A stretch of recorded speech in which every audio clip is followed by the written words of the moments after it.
माननीय सदस्यगण, अत्यंत दुख के साथ मुझे सभा को हमारे 3 पूर्व सहयोगियों के निधन के बारे में सूचित करना है।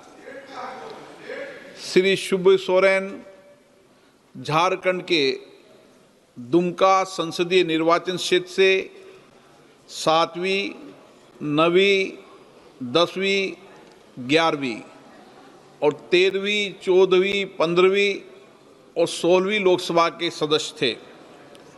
उन्होंने केंद्रीय कोयला मंत्री तथा विभिन्न संसदीय समिति के सदस्य के रूप में अपनी सेवाएं प्रदान की थी।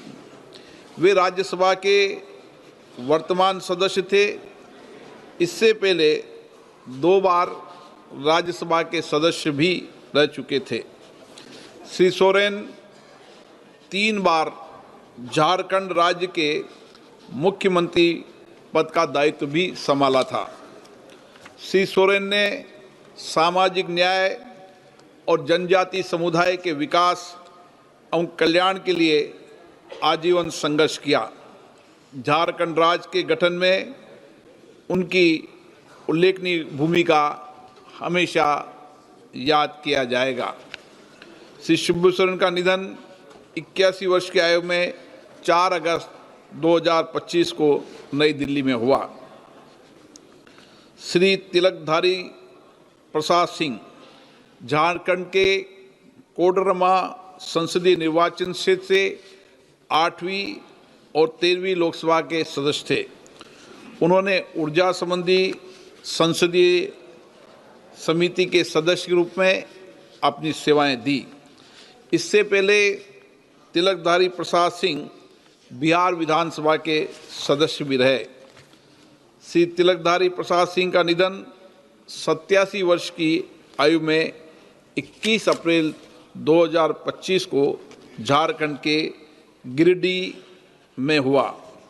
श्री राम रति बिंद उत्तर प्रदेश के मिर्जापुर संसदीय निर्वाचन क्षेत्र से 13वीं लोकसभा के सदस्य थे। इसके पहले वे 2 बार उत्तर प्रदेश विधानसभा के सदस्य भी रहे। उन्होंने उत्तर प्रदेश सरकार के मंत्री के रूप में भी अपनी सेवाएं दी। श्री राम रति बिंद का निधन 83 वर्ष की आयु में 15 जून 2025 को वाराणसी उत्तर प्रदेश में हुआ। हम अपने पूर्व सहयोगियों के निधन पर गहरा शोक व्यक्त करते हैं और शोक संतप्त परिवारों के प्रति अपनी संवेदना व्यक्त करते हैं। अब सभा दिवंगत पुण्य आत्माओं के सम्मान में मौन रहेगी।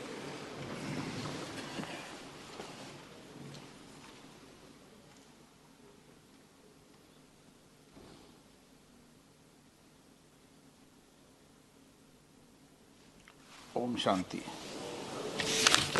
प्रश्नकाल question number 221 Shri Madhav Naini Raghunandan Rao. Honourable speaker sir, question number 221। माननीय मंत्री महोदय। माननीय अध्यक्ष महोदय, एक विवरण सभा पटल पर रख दिया गया है। माननीय सदस्य। Honourable speaker sir, will the Minister of Agriculture and Farmers Welfare may be pleased to state the details of the schemes providing subsidies and other benefits available to the farmer, the instances of suicides by the farmers of the country and the steps taken to address the issue. The details of the direct benefit scheme made to the farmers include the Kisan Samman Nidhi. The details of the measures taken for welfare of the farmers, more particularly in the state of Telangana.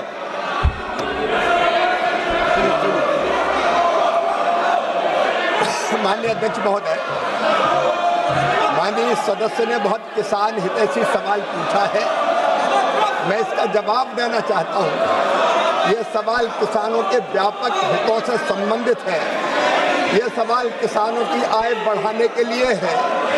ये सवाल किसानों के कल्याण की योजनाओं के बारे में है। माननीय अध्यक्ष महोदय, मैं आपका संरक्षण चाहता हूँ। ये विपक्ष क्या तमाशा कर रहा है? माननीय अध्यक्ष महोदय, लोकतंत्र की हत्या प्रतिपक्ष कर रहा है। मुझे सवालों का जवाब नहीं देने दे रहा। मेरे सवाल किसानों से संबंधित, गरीबों के कल्याण से संबंधित है। ये केवल लोकतंत्र की हत्या कर रहे हैं। किसानों का अधिकार है उनकी कल्याण की योजनाओं के बारे में जानना। ये उससे रोकने का प्रयास कर रहे हैं। माननीय अध्यक्ष महोदय, मैं जवाब देना चाहता हूं। आप जवाब दो। हल्ला गुल्ले में माननीय अध्यक्ष महोदय, जवाब दो आप तो। माननीय अध्यक्ष महोदय,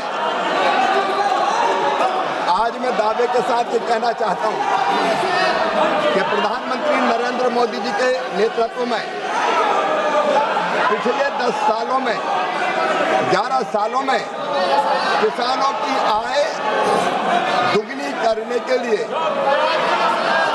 अनेकों कदम उठाए गए। उत्पादन बढ़ाना, उत्पादन की लागत घटाना, उत्पादन के ठीक दाम देना, लाभकारी मूल्य देना, नुकसान हो जाए तो भरपाई करना, कृषि का विविधीकरण और प्राकृतिक खेती जैसे अनेक उपाय किए और उन उपायों के परिणाम स्वरूप माननीय अध्यक्ष महोदय, किसानों की आय बढ़ी है और लाखों किसानों की आय दुगनी से ज्यादा हुई है। माननीय अध्यक्ष महोदय, मैं आपके सामने निवेदन करना चाहता हूँ। पीएम किसान सम्मान निधि, प्रधानमंत्री फसल बीमा योजना, उर्वरक सब्सिडी, MIS, इन योजनाओं के अंतर्गत ही विपक्ष सुन ले, प्रधानमंत्री किसान सम्मान निधि के अंतर्गत लगभग 4 लाख करोड़ रुपया किसानों के खाते में सीधे डाले गए। माननीय अध्यक्ष महोदय, आज तक नहीं हुआ, कभी न दिया किसानों के खाते में पैसा। प्रधानमंत्री फसल बीमा योजना के अंतर्गत 2,12,000 करोड़ रुपया सीधे किसानों के खाते में नरेंद्र मोदी जी की सरकार ने डालने का काम किया। और माननीय अध्यक्ष महोदय, मैं आपको बताना, आपके माध्यम से देश को बताना चाहता हूं, अकेली फर्टिलाइजर सब्सिडी पर नरेंद्र मोदी जी की सरकार ने 14,06,000 करोड़ रुपया, 14,06,000 करोड़ रुपया की सब्सिडी दी है। और माननीय अध्यक्ष महोदय, यूरिया की एक बोरी की कीमत, माननीय अध्यक्ष महोदय 1,633 रुपया 24 पैसा है, जिसको नरेंद्र मोदी जी की सरकार 266 रुपया में दे रही है। एक बोरी 45 किलो की, उस पर 1,367 रुपया 24 पैसा किसानों को सब्सिडी देने का काम हमारी सरकार कर रही है। माननीय अध्यक्ष महोदय, DAP की एक बोरी 50 किलो की, उसकी कीमत 3,100 रुपया, लेकिन मोदी सरकार दे रही है 1,350 रुपया में। कुल मिला के अकेली उर्वरक सब्सिडी पे 14,06,000 करोड़ रुपया किसानों को दिए गए। और माननीय अध्यक्ष महोदय, MIS स्कीम के तहत किसानों के खाते में 1,62,000 करोड़ रुपया नरेंद्र मोदी जी की सरकार ने डालने का काम किया है। माननीय अध्यक्ष महोदय, विपक्ष में दम है तो सुन ले, किसानों के लिए हमने कितना काम किया है। किसानों से दाल, तिलहन और खोपरा की खरीदी नारे लगाने वालों की सरकार थी, तब की गई थी केवल 6 लाख मीट्रिक टन, हमने किए 1,70,000 मीट्रिक टन। माननीय अध्यक्ष महोदय, 1,70,00,000 मीट्रिक टन। और माननीय अध्यक्ष महोदय, ये सुन ले, गेहूं की खरीद पर, पीएम आशा योजना के अंतर्गत खरीद पर और धान की खरीद पर हमने क्रमशः 70 लाख रुपया, 1,70,000 करोड़ रुपया। गेहूं की खरीद पर 6,04,000 करोड़ रुपया, धान की खरीद पर 14,43,000 करोड़ रुपया किसानों के खाते में डाले। और पूरा देश सुन ले, 11 साल में 43,87,000 करोड़ रुपया किसानों के खाते में डाल के उनकी जिंदगी बदलने का काम मोदी सरकार ने किया है। Member In the last 10 years, Adhyaksh Mahoday, the government of India has developed various new varieties of seeds and many new agricultural techniques. Has any steps taken by the government to make the farmers aware of the campaign being launched to make the farmers aware about this issue? Could you please provide the details to this house? And second question is, in India more than 80% are small and marginal farmers.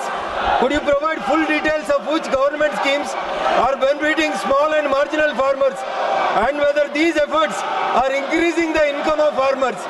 Lastly, Adhyaksh, could you provide the details of the agricultural schemes that have implemented the direct benefit transfer to ensure the seamless benefits of the farmers and citizens? What is the total amount disbursed through DBT in the current financial year 2025-26? Additionally, what are the estimated savings or benefits occurred to the government due to the DBT and other administrative reforms, and what specific measures have been contributed to these gains? धन्यवाद अध्यक्ष महोदय। माननीय मंत्री जी। माननीय अध्यक्ष महोदय, जब इधर वालों की सरकार थी तब एक प्रधानमंत्री हुआ करते थे और वो कहते थे कि मैं 1 रुपया भेजता हूं तो 15 पैसा पहुंचता है, बीच का रास्ते में ही गायब हो जाता है। लेकिन ये नरेंद्र मोदी जी की सरकार है, तो 1 रुपया भेजते हैं तो सीधा 1 रुपया ही किसान के खाते में पहुंचता है डीबीटी के माध्यम से। माननीय सदस्य ने जो पूछा है, डीबीटी के माध्यम से पीएम किसान सम्मान निधि की राशि डाली गई। माननीय अध्यक्ष महोदय, 3,09,90,000 करोड़ रुपए की। माननीय अध्यक्ष महोदय, प्रधानमंत्री फसल बीमा योजना की राशि डाली गई 2,12,000 करोड़ की। माननीय अध्यक्ष महोदय, पीएम आशा के तहत जो राशि डाली गई 1,70,000 करोड़ की। गेहूं की खरीद की राशि डाली गई 6,04,000 करोड़ की। धान के लिए राशि डाली गई 14,43,000 करोड़ की। और माननीय अध्यक्ष महोदय, कुल एमएसपी के खरीद की राशि को डीबीटी के माध्यम से डाली वो 22,17,000 करोड़ रुपए की राशि किसानों के खाते में सीधे अंतरित की गई है। और ये डीबीटी के कारण लगभग 4 लाख करोड़ रुपया जो इधर उधर फर्जीवाड़े में चला जाता था वो बचाने का काम भी मोदी सरकार ने किया है। एक एक पैसा डायरेक्ट डीबीटी के माध्यम से किसानों के खाते में पहुंचाने का चमत्कार अगर कर रही है तो नरेंद्र मोदी जी की सरकार कर रही है। Question number 222 Shri Shankar Lalwani. Question number 222। माननीय मंत्री जी, माननीय सदस्य। धन्यवाद माननीय सभा अध्यक्ष महोदय। मैं माननीय मंत्री जी का धन्यवाद देना चाहता हूं, उन्होंने बहुत ही विस्तार के साथ जवाब दिया है। मैं माननीय मंत्री जी से जानना चाहता हूं, क्या संघ राज क्षेत्र लद्दाख के पुनर्गठन के बाद सड़क संपर्क में सुधार और विस्तार हुआ है, पहला। और दूसरा, मैं ये भी जानना चाहता हूं कि शीतकालीन विंटर सीजन में मुख्यालय से दूर क्षेत्र में संपर्क करने के लिए क्या क्या व्यवस्था सरकार ने कदम उठाए, ये माननीय मंत्री जी कृपया बताएं। महोदय, एक सड़क के संबंध में माननीय ने जो प्रश्न अभी पूरक के रूप में पूछा है उसकी विस्तृत जानकारी उत्तर में दी गई है। फिर भी मैं संक्षिप्त में उसको जरूर यहाँ रखना चाहूँगा कि 72 वर्षों में महोदय, यानी कि आज़ादी के बाद से 2019 तक लद्दाख के यूटी बनने से पहले मात्र 1800 किलोमीटर सड़कें बनाई गई थी, लेकिन यूटी बनने के पश्चात लद्दाख में 2019 के बाद 1670 किलोमीटर महोदय सड़कें बनाई गई हैं। 100 से अधिक आबादी वाले लगभग सारी बस्तियों में सड़क संपर्क स्थापित कर दिए गए हैं। 230 kilometre Kargil Zanskar road, 298 kilometre Nimmu Padum Darcha road कार्य प्रगति पर है। जोन जिला सुरंग और सिंहकुला सुरंग का कार्य प्रगति पर है। 45 नए पुलों का निर्माण हुआ है ताकि रोड को सपोर्ट मिल सके, और वैसे जहां नाला या कोई अवरोध वाली स्थिति है वहां एक सुदृढ़ पुल भी बनाया गया है जिसकी संख्या 45 है। कारगिल जानसर मार्ग 154 दिनों से घटकर मात्र 29 दिन और जोन जिला मार्ग 127 दिनों से घटकर 29 दिन ही अब बंद रह रहा है, यानी कि यातायात की सुविधाओं काफ़ी बढ़ी है। महोदय, जहाँ तक इन्होंने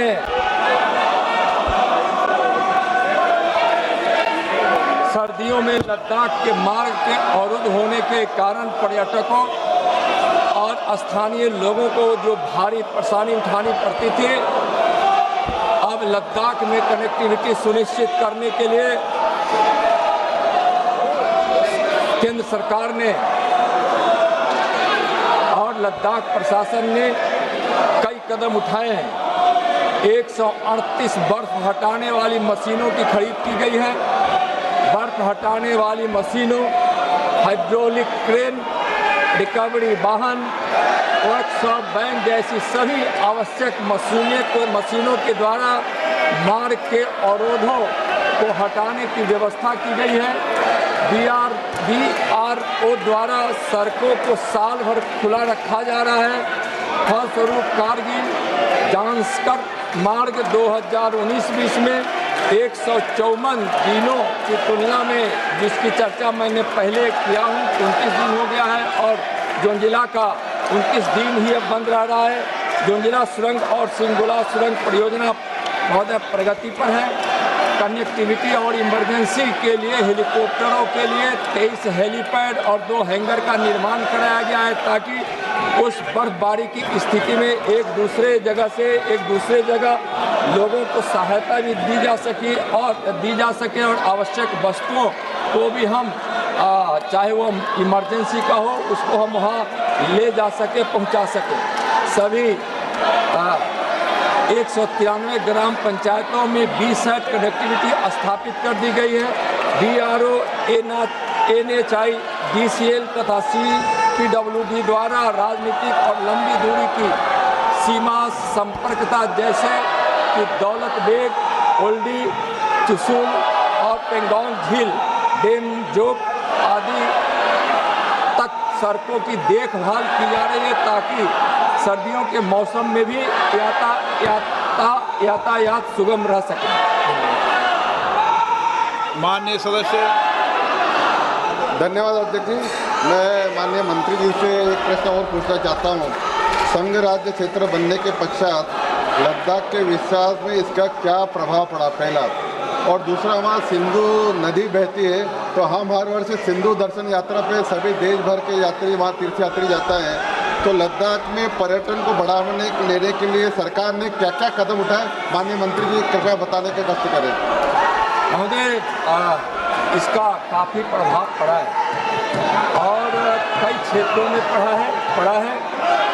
सड़क, शिक्षा, स्वास्थ्य, पर्यटन, कृषि, खेल के क्षेत्र में भी और संरचना के बनने और उसके विकास के कारण रोजगार के अवसर काफ़ी प्राप्त लोगों को हो रहा है, जिसके कारण लोगों के जनजीवन में भी खुशियाँ पहुँच रही है। महोदय, विद्युत जैसे पर्यटन के क्षेत्र में भी 9 पर्यटक मार्ग, 2 पर्यटक सर्किट, 30 ट्रैकिंग मार्ग भी खोले गए हैं। डार्क स्काई रिजर्व की स्थापना की गई है। सियाचिन बेस कैंप को देसी पर्यटकों के लिए खोला गया है। स्वास्थ्य के क्षेत्र में आयुष्मान भारत मिशन के तहत 100% आबादी कवर किए गए हैं। 331 स्वास्थ्य कल्याण केंद्र 2019 से पहले कोई ऐसा केंद्र नहीं था। डॉक्टर की संख्या बढ़कर 824 से अब 1554 हो गए हैं। शिक्षा के क्षेत्र में विद्यार्थियों का स्कूल जाने की संख्या में काफ़ी बढ़ोतरी हुई है। सरकारी स्कूलों में नामांकन पहले 46,000 था, अब लगभग 54,000 हो गया है। क्योंकि महोदय पूछे कि इसका क्या प्रभाव पड़ा है। इसे जब प्रभाव पड़ा है तो हर क्षेत्र में पड़ा है। विद्युत और ऊर्जा के क्षेत्र में वहाँ ऊर्जा संयंत्र का काम शुरू है।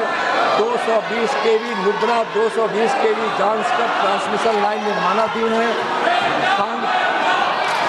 चांगथांग क्षेत्र के 687 करोड़ रुपए की ट्रांसमिशन लाइन को मंजूरी दी गई है। खेल के क्षेत्र में भी एस्ट्रो टर्फ फुटबॉल स्टेडियम का निर्माण हुआ है। आइस हॉकी रिंग विकसित हो रहा है। महोदय वहाँ इस प्रकार से वहाँ के विकास को बहुत गति मिली है इन अवसंरचनाओं के पूर्ति के पश्चात। जहाँ तक सिंधु के उस क्षेत्र में जहाँ काफ़ी पर्यटक जाते हैं, तो पहले भी बताया कि महोदय वहाँ तक सिंधु जल का जो केंद्र है वहाँ तक लोगों को पहुँचाने के लिए सिंधु के उस पर्यटक केंद्र तक लोगों को पहुँचाने के लिए हर मौसम में सड़क सुविधा, रोडों के किनारे उनको सहूलियत हो, इसके लिए और संरचना, और वहाँ लोग बाहर से भी जाए तो वहाँ लेह के कई 100 करोड़ की लागत से नए वहाँ तकनीक के आधार पर एयरपोर्ट को भी उन्नत और उन्नयन का कार्य हो रहा है। श्री भोला सिंह। धन्यवाद अध्यक्ष जी। अध्यक्ष जी, आज मैं सबसे पहले अपने देश के यशस्वी गृह मंत्री आदरणीय अमित शाह जी को गृह मंत्री के रूप में लंबे समय पूरा करने के लिए शुभकामनाएं देता हूं, बधाई देता हूं। अभी हमारे माननीय मंत्री जी ने लद्दाख संघ क्षेत्र में जो विकास के कार्य हुए 2019 के बाद उसकी जानकारी दी। बहुत ही सराहनीय कार्य 2019 के बाद हुए हैं। माननीय अध्यक्ष जी, मैं आपके माध्यम से माननीय मंत्री जी से जानना चाहता हूं, क्या माननीय मंत्री जी ने संघ राज्य लद्दाख को बनने के बाद कृषि और बागवानी के क्षेत्र में विकास के लिए क्या कदम उठाए हैं, और कदम उठाए हैं तो उनका परिणाम क्या है?